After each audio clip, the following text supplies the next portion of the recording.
Today we're going to be talking about something that a lot of people in America go through, right? And that's buying a car, the excitement, the thrill, the new car smell. When you attach the payment, the interest, the depreciation, the insurance, the maintenance, all wrapped up into a shiny package, that's when people start to have that regret. Today we're going to be talking about why people are regretting their car purchases in 2026. It's going to be an interesting one, and it's going to be a painful one because a lot of people are going to express their emotions. Make sure to like, comment, and subscribe. I'm MJ. In this channel, we discuss financial literacy, avoiding debt, and how to make better financial decisions through other people's experiences. Let's just jump straight in. I make well enough to afford my truck. I have a 2022 Ram Limited. This thing's fucking sweet, right? It's literally whatever, top of the line, whatever. I don't really like it. Like, I have a 2000 GMC Sonoma back here. I don't know if you can see it, but I fucking love driving that thing. 4-wheel drive, V6, manual. It doesn't have heated seats, doesn't have a heated steering wheel like this thing does, and it doesn't have 4 doors. But I don't really think that this truck is worth 10 times the amount as my other truck. My wife has a Tacoma up there. That thing's sweet, but I don't think that thing's worth 8 times the amount as my Sonoma. I think I kind of regret buying a brand new truck at this point because it doesn't really make me any happier. You know, I thought it would, but Hey, it's okay, man. I personally think that those old Tacomas are hard to beat. Bulletproof, especially the older ones. Ooh, it's a thing in the beauty. But I do think, though, he's having a lot of regrets because of just keeping up with the car payments. Listen, it doesn't matter how much money you make. When you see the money leave your account to go to a car, you start to understand, man, that elegance truly is in just keeping things simple. I do think, though, right? Like, once you start to understand that less is more, you can attach that to everything in life. You know what I mean? Whether it's your house, right? You might get a bigger house, but it's not going to be as nice and comfortable as the first one. You might get a newer car. It's still not going to be beautiful and just peaceful and just nice with no payments, no headaches. I don't I don't blame him. I do think that he misses the piece of just not having to keep up with the car payment and insurance, depreciation, all these things. Let's read some of the comments. My neighbor is a neurosurgeon and he makes $800,000 a year. He drives a Camry and his wife drives a Sienna. They both get new Toyotas every 5 years. Smart. Smart. Those guys know what they're doing. Somebody said, I'll never understand why blue collars making $30 to $60 an hour will go and buy a brand new $90,000 truck. He liked it. I'm telling you, he's regretting the car payments. But the biggest mistake was it's a Ram. I personally do think if you buy a car that is made by Dodge, like you're gonna have electrical problems, you're gonna have just transmission problems, you name it. And that's just not my opinions. I have a family member that drives a Jeep as well. Hates it. Can I be brutally honest without being judged, which I'm sure is not going to happen here on TikTok, but We I listen, bought we don't a judge. brand new Lexus GX 550 luxury last year. This is it. I absolutely hate it. I've had it for almost a year now, and I hate it. Every day I get in it, I find something else I don't like. I hate this truck. And now I know people are going to say, oh my God, I would kill to have that. And I know. I probably should just be appreciative and love it. But what do? I don't like it. It's been almost a year. I have been trying to deal with it. I don't really want to go into another payment and be upside down, but I don't like this car. I don't like it. I have drove an Expedition for like 25 years. I hauled 3 kids around to, sports and school and all the things. So I drove an Expedition for 3 years. And while I loved my Expedition, don't get me wrong, because I drove it for 25 years, I loved that car. I wanted to treat myself, now that all my kids have cars, to something a little bit more luxurious for me. I am old enough now. I work hard. I wanted something nice for me. So I bought this car. And I didn't drive it before I saw it. I saw it at a lot. I saw it on the road. I did all this research. I went online. I looked at everything. I ordered it. I had to wait over 6 months for it to come in. The day that we went to Lexus to get it, I remember looking at it and getting in it and thinking, I don't really like it. I don't know what to do now. I don't like it. And I'd already gotten rid of my Expedition.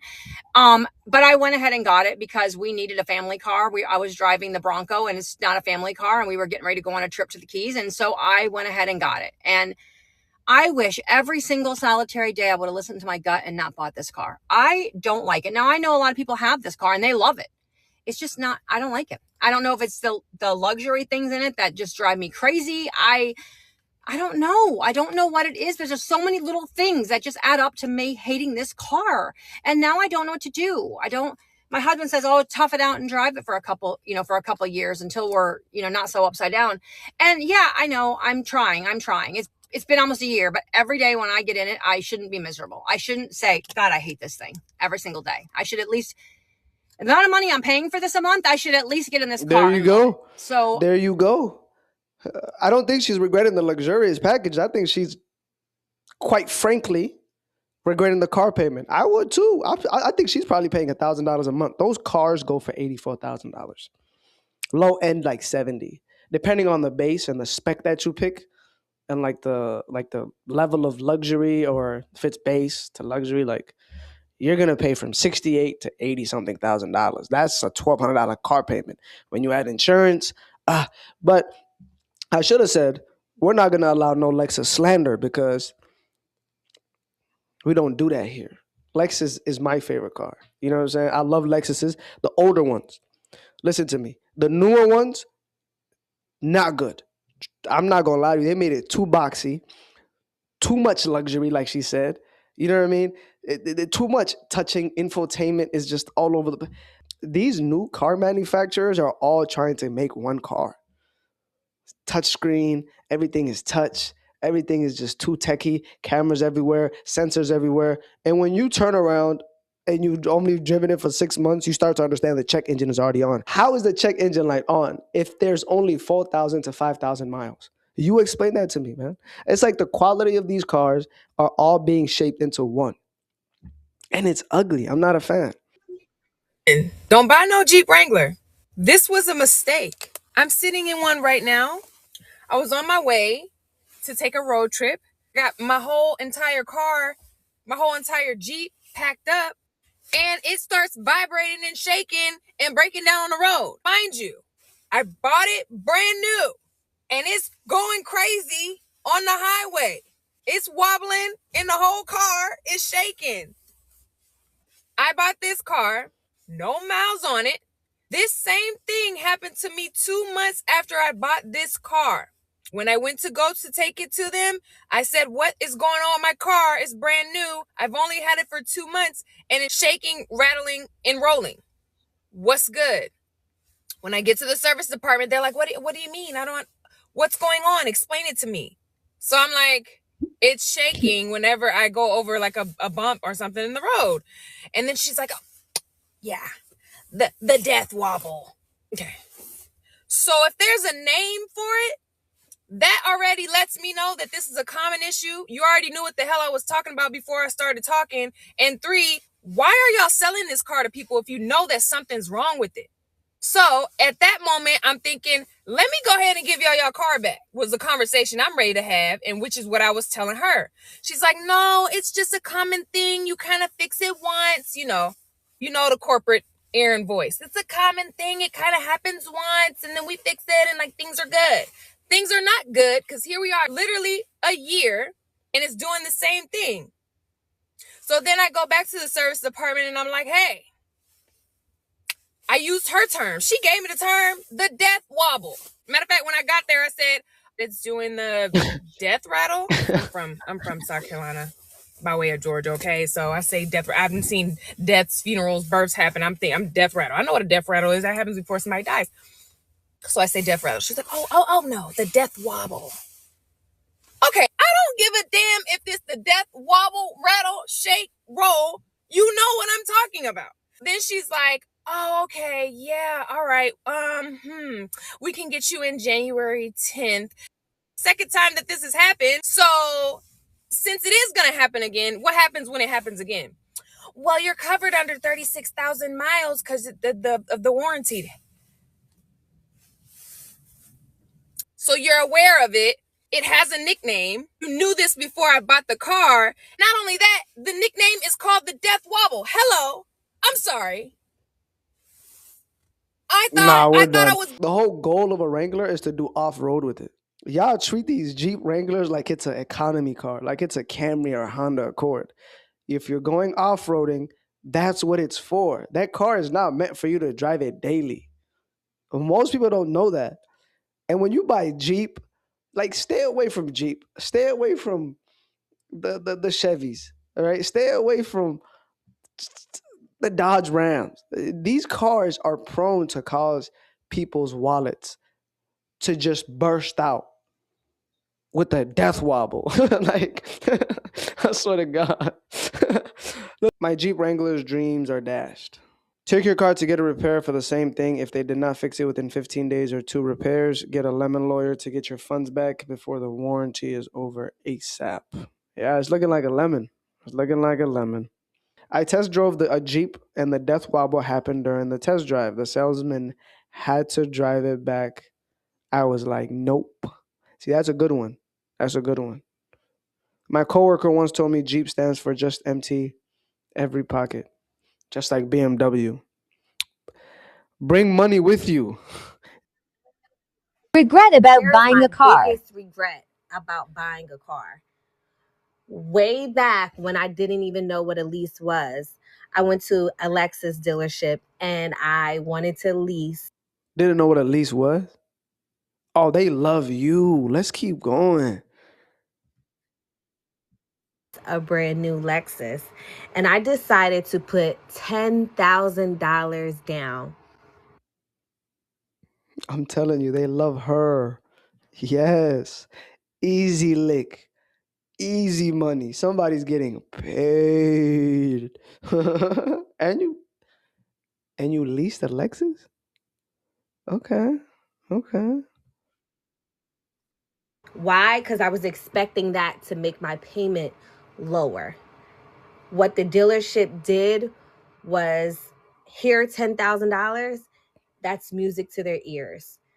That's an opportunity for the dealership to make a lot of money on a lease. When leasing a car, there's no amount finance. It's not too many things you can calculate to understand where your money is going. With you leasing a car, they put on the paperwork that MSRP. MSRP stands for Manufacturer's Suggestion Retail Price. Could be any number in the world.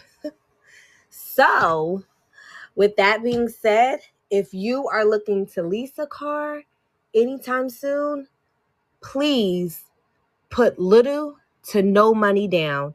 It will not affect your payment No, that's much. crazy. Mr. Crab Eyes. As soon as they heard that $10,000, Mr. Crab Eyes. Cha-ching. You know what I mean? But at the end of the day, is that like she did understand that when you lease, you're basically renting. It's like renting an apartment. You don't go all out. You don't paint the walls. You don't try to do renovations. You just come in, put the security deposit down, and leave. That's all you're doing. When you lease a car, they tell you this is how much you need to put down, and then this is how much your payments are. But this is the reason why like a little bit of financial literacy is important. Like you don't have to be the smartest person. You don't have to be the brightest person. You just need to have a little bit of a basic structure of understanding. If not, just be stubborn as hell. Just give them a hard time, and you would not have to pay $10,000. I hope putting that much down, right? She kept the car and she bought it out after the lease was over. And that's what most people get stuck in, right? Is that people get stuck on the monthly payments, then they get robbed with the MSRP that she mentioned. The goal is to go into a dealership and try to negotiate on the MSRP. If you negotiate $2,000 down, then the payments gets lower. And then you could put down as much as you want. But finance and leasing, two different things. That was her biggest gotcha moment. Damn. I owned this car for literally 1 day. Okay, you guys, the past 2 days of my life have been so insanely stressful. And let me tell you why. So I bought my car. Woohoo! Yay. I didn't even get to really like enjoy it because the financing and like all of the contracting part, they fucked me so hard. So hard. I didn't realize how bad the refinancing contract was. Blase, blase, blase. I didn't realize any of these things until, of course, I call my father and I tell him like I'm all excited. I'm like, oh, they did this and this, and my dad's like, what? Basically, they signed me up for gap insurance, didn't need it. Honestly, guys, I can go back and forth about how shitty the contract was, but luckily there's a 2-day canceling like contract fee. So instead of buying this car that I was so excited to do, I am no longer buying this car, and I'm here at Mercedes-Benz right now and I'm dropping it off. I owned this car for literally 1 day. I'm just going to trade it in, forget the contract, whatever. And in a few months, I will be getting into a new car. And I say a few months because we have some life-changing things coming up that you guys don't know about yet, and you guys will know very soon, and then you will understand why it is not smart for me to get into a vehicle right now, okay? So stay tuned for that. But yeah, long story short, I feel like I really try to do what was best financially. I was like, okay, I'm going to buy this car for the low, and then I'm going to sell it, and I'm going to flip it, whatever. It was not that simple, and it was never that simple, and I'm just a girl. I'm just a girl. Yeah, that's not an excuse to be financially irresponsible. I'm gonna buy this car and flip it. Does she not understand depreciation? Does she not understand what gap insurance is? You definitely need a gap insurance. I promise you, with that hefty price of that car, that's not a if and but. That is a must. Could have just took your dad with you to begin with. But she's lucky she has that 2-day period where she could return it. Just I don't understand people. Do people not understand depreciation? Do people not understand negative equity? She said she's gonna buy a car and flip it. Like people are playing the wrong game. And then I'm just a girl. What I've concluded from reacting to these videos, you let me know down below in the comment section, is that the people, like I've said, are buying the car payments. They're not buying the car. They're not sitting down with themselves and understanding, do I really want this car? Let me test drive a couple times. Let me go to different dealerships and test drive it so I understand that I understand what I'm signing up for. It is important. Critical analysis is truly important. Like delayed gratification is also important, right? The regret of buying a new car versus buying a used car and just putting $10,000 down is crazy for a lease. Like if we practice just a little bit of delayed gratification, I think we could get the car that we want, right? And learning to say no. Sleeping on decisions, I promise you, helps you get more and more financially prosperous. It is important. It's like a skill nowadays. In the skill of, in today's time of just like low attention span, social media, dopamine hits, buying things that we don't need, right? And then people complain about the price and then we buy overpriced things. This is America. This is what we're signing up for. You know, we don't understand the long game. We don't understand that this is going to add into our lifestyle inflation. People do not understand the negative equity that traps them, right? And then once they're upside down, every move feels like a quicksand, like you can't get out of it, right? There's a reason why also everybody is saying $100,000 feels like 50,000. It's because we're buying shiny objects that cause us more stress. We're feeding our ego, then that causes more stress. The I deserve this, it does not beat logic. It really isn't. And regret usually hits when the excitement fades and the payments stay, right? Damn. I would regret buying a new car if I'm only just feeding off of emotion and not math. But you guys let me know. Have you been in this position? I really want to know your thoughts and opinions down below. Make sure to like, comment, and subscribe. Join the channel. With that being said, be good, do good. I'll catch you guys on the next one. Peace.